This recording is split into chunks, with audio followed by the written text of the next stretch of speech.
Grow Where You're Planted by J. Gabrielle. Chapter 5. The Yard Man. The mornings were getting cooler. It was 65 this morning.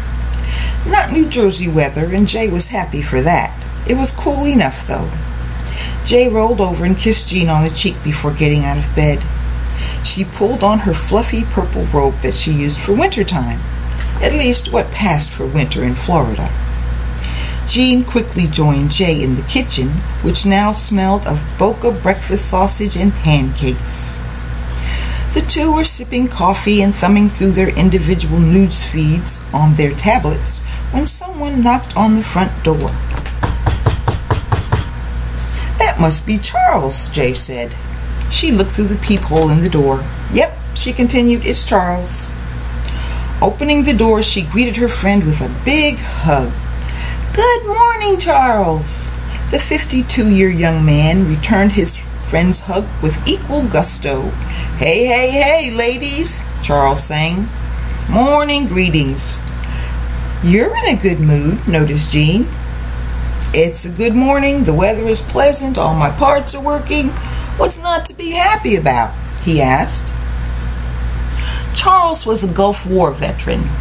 Well, when he was in the war, his name was Charlene.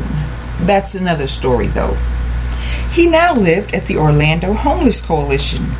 Did you know approximately 40% of homeless men are veterans? That's what the National Coalition for the Homeless said on their website. He worked in Jay and Jean's yard a couple of times a month. His 5'4" frame was firmly muscled, and his 160 pounds of strength was truly helpful when clearing branches and pulling out the weeds of vines for the garden.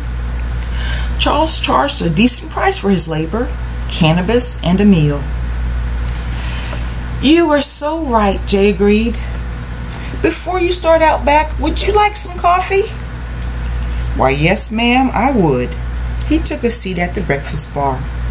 "Well, what's the news? TC says you all had a get-together yesterday." "We had a cannabis class."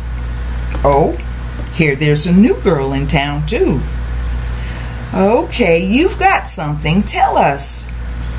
"If I had some of that stash you shared with the group yesterday, I could talk a bit more, I bet." Jean laughed. "You are something else, Charles. Take your coffee out back and we'll see what we can do."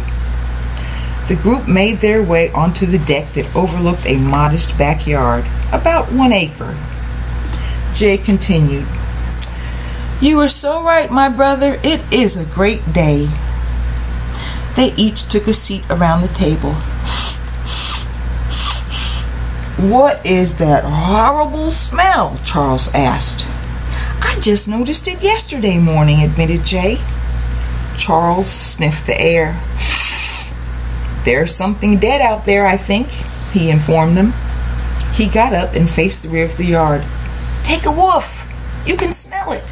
With that, he was off, following a path that only he could detect.